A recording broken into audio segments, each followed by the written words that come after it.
சாட்சி புத்தகம் எழுதப்பட்டிருக்கு.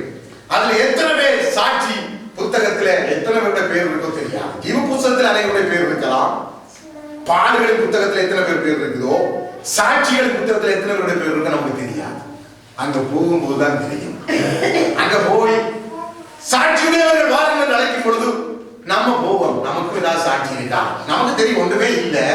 சும்மா போவோம். ஏதாவது எங்கேயாவது ஒரு மூலையில எங்கிற பேர் தேவதன் நம்ம பிடிச்ச அங்கால விடுவான். நம்ம பிடிச்ச அங்கால விடுவான். என்ன சொல்லுவான்? உனக்கு அதுக்கு தகுதியே இல்லை. உனக்கு ஜீவ புத்தகத்துல பேர் இருக்குது, ஆனா சாட்சி புத்தகத்துல உனக்கு தகுதியே இல்லை. அந்த மகிமை உனக்கு இல்லை. அதனால நீ அங்க போய் நிச்சயம் நடக்கும். அதனால தேவனுக்கு என்று நிக்கிறீங்களா, தேவனுக்கு என்று இழக்கிறீங்களா, தேவனுக்கு என்று பாடுபடுறீங்களா, தேவனுக்கு என்று அவமானப்படுத்துறீங்களா, ஆண்டவரே துள்ளி குதியுங்க. பரலோகத்தில் உங்கள் பலன் மிகுதியாயிருக்கும். துள்ளி குதியுங்க, பரலோகத்தில் உங்கள் பலன் மிகுதியாயிருக்கும் என்று ஆண்டவர் நம்முடைய வாயில் திறந்து சொன்னார்.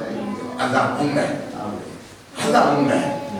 அதனால தேவன் நம்மை நேசிக்கிறத யாரும் மறுபட வேண்டாம். எந்த சூழலிலும் ஒன்று செய்யுங்க. முடியாத சூழல் வந்துட்டான், கர்த்தாவே இந்த சூழலுக்குரிய பலன் எனக்கு அங்க இருக்கமா, இந்த சூழலில் நான் உம்மை நேசித்தேன் என்பதை நீ எழுதி வைப்பீராக. இந்த சூழலில் உம்மை மகிமைப்படுத்தேன் என்பதை எழுதி வைப்பீராக. இந்த சூழலில் உம்மை துதித்தேன், உமக்கு வைராக்கியம் பாராட்டினேன் என்பதை நீர் எழுதி வைப்பீராக. மரண நேரத்தில் மரித்தவர்கள் மத்தியில் உயிரோடு மத்தியில் நான் உம்மை ஆராதித்தேன் என்பதை நீர் நினைவு கூறுவீராக. தீர்க்கதரிசிகள் புத்தகத்தில் எழுதுவார்கள், என்னை நினைத்துக் கொள்ளுங்கள். எளிமையா சொல்றார், என்னை நினைத்துக் கொள்ளுங்கள். அவர்கள் பூமியில் நினைக்க சொன்னாங்க, நாம பரலோகத்தில் நினைத்துக் கொள்ளும்.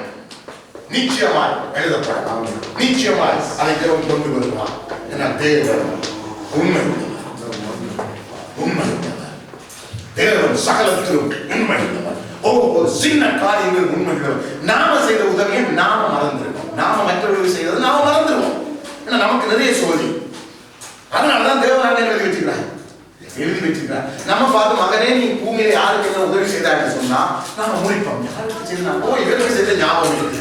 அங்க பிரதர் சாப்பிடாம இல்லாத 50 € கொடுத்த ஞாபகம் இருக்கு. வேற ஒன்றும் ஞாபகம் இல்லை. அங்கே கொண்டு வந்து தேவன் பிரிச்சு காட்டும் போது இவர் செய்த லிஸ்டை காட்டும் போது எனக்கு தெரியும் இவ்வளவு நன்மைகளை நான் செய்திருக்கிறேனே கர்த்தாவே.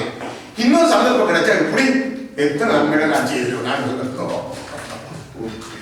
இந்த சந்தர்ப்பம் முடிஞ்சு மகனே, இனி நீ போய் நன்மை செய்யப்படுறது உனக்கு சந்தர்ப்பம் இல்லை. உங்க காலம் முடிந்தது. உனக்கு கொடுத்த காலத்தை நீ வீணடித்தாய். அவர் திருப்பி பார்ப்பார், பேங்க்ல கொஞ்சம் காசு பேங்க்ல போட்டு வச்சிருக்கிற ஒரு நாள் போய் அடிச்சு பார்ப்பாரு. என்னத்துல சரியா இருக்கா, இன்னும் 2 சைபர் ஒரு மெஷின்ல இங்க் இல்லாம இருந்தா இவர் டக்குன்னு பார்ப்பார். 1,20,000 ரூபாய் இருக்க ஒரு இடத்துல எவ்வளவு போட்டிருக்குது, 2 சைபர் குறையுது அப்படின்னு சொன்ன 1,200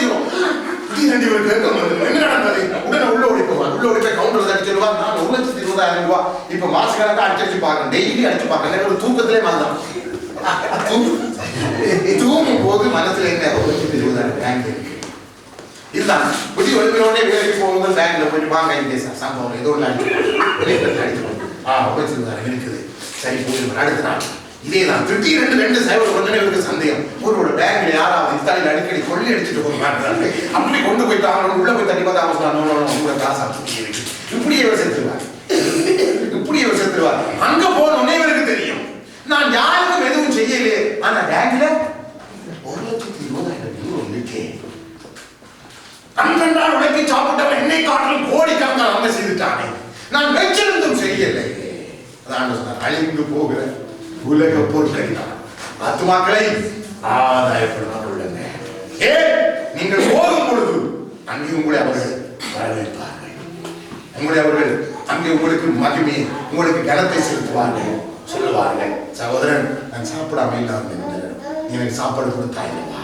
2வது அங்கே நம்ம பார்த்து சொல்லுவார்கள், நான் சொல்லுகிறான் நீங்கள் போகும் பொழுது நித்திய வீட்டிலே உங்களை ஏற்றுக்கொள்ளுது அவர்கள் இருப்பார்கள். போங்க நீங்க செய்ததுக்கு.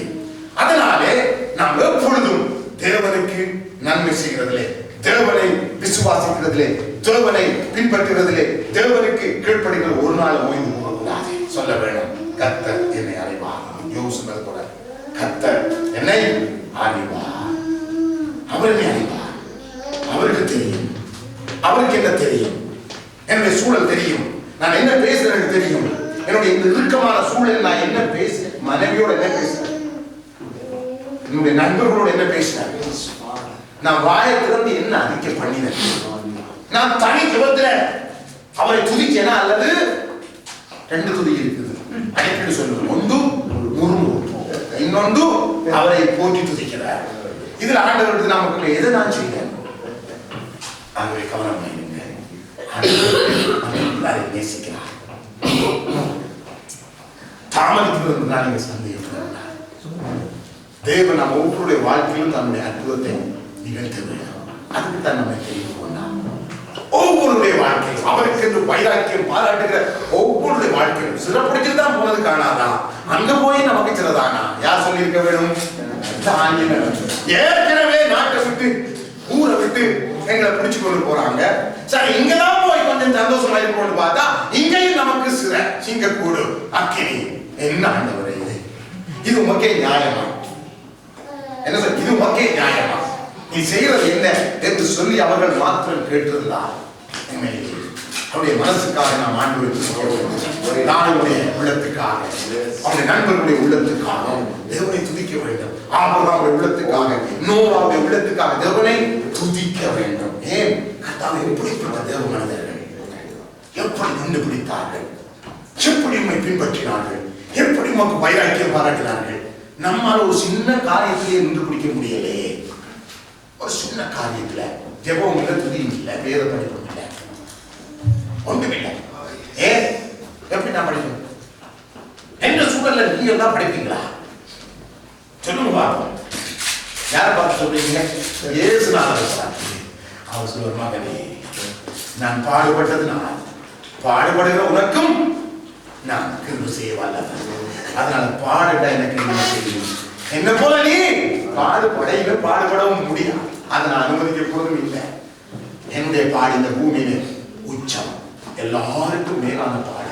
பாட்டுல முதலாவது லிஸ்ட் இருக்கிறது இயேசு கிறிஸ்து. அதனால வேதம் சொல்லி இத்தனை திரளான சாட்சிகள் நமக்கு முன்பதாக இருக்க நான் யோசிக்கணும், கர்த்தாவே என்னை குறித்து ஒரு சாட்சி எழுதப்படும்.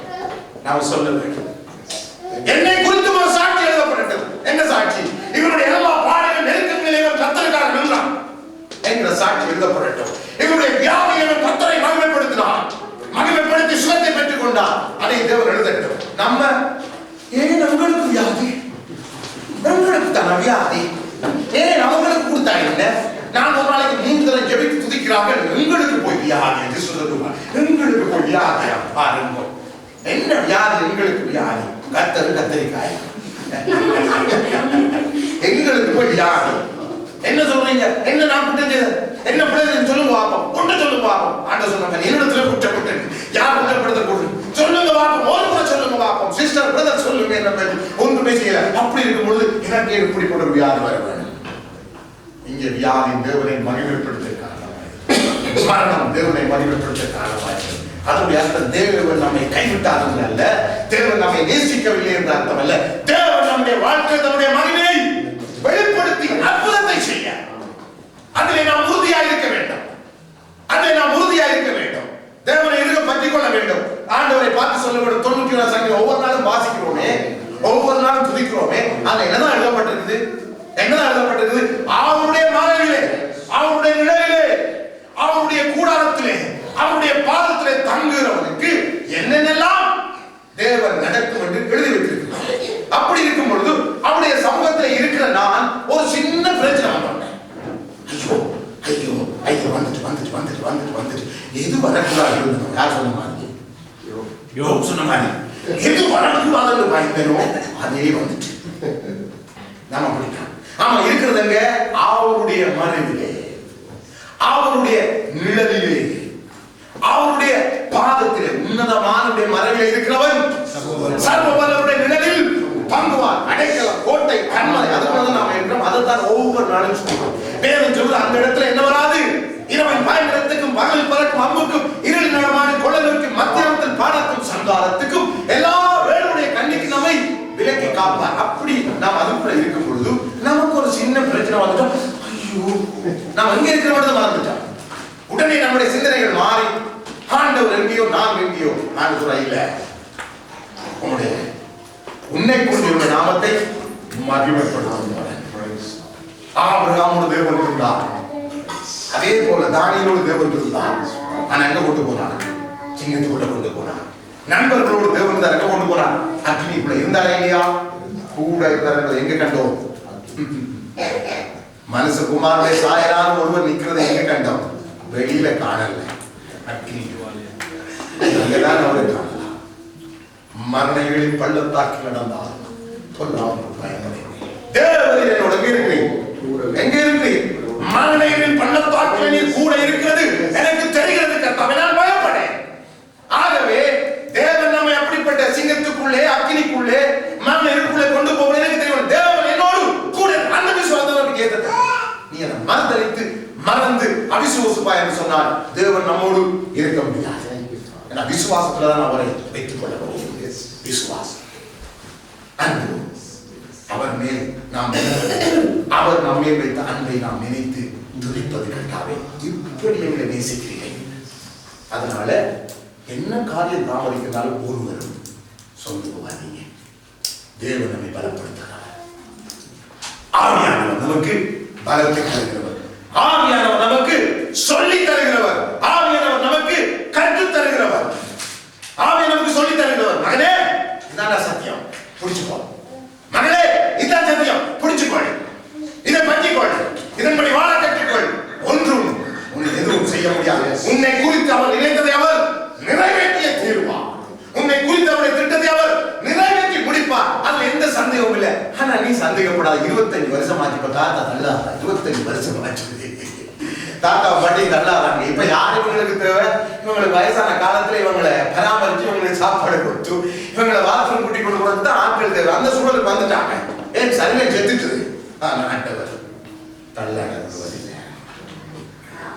அவர் தள்ளாட விடுவதில்லை. நீதிமான் தன்னுடைய நரை வயதிலும் என்ன செய்வாராம்? அவன் கனி தந்து புஷ்டியும் பசுமையுமாயிருப்பான். அது ஆபிரகாமுக்கு தான் சொன்னான். ஆபிரகாமுடைய வாழ்க்கையில அதை நிறைவேற்றினான். அவன் உண்மையுள்ள கர்த்தர். அவர் அவர்களை குறித்து சந்தோஷப்படுறார். ஆபிரகாம் தேவன் அழைக்கிறது அவருக்கு பெருமை. நம்ம பார்த்து எவன் தான் சொல்லுவான்? நம்ம பார்த்து இவனுடைய தேவன் யாராவது சொல்ல முடியுமா? இல்ல. நாங்க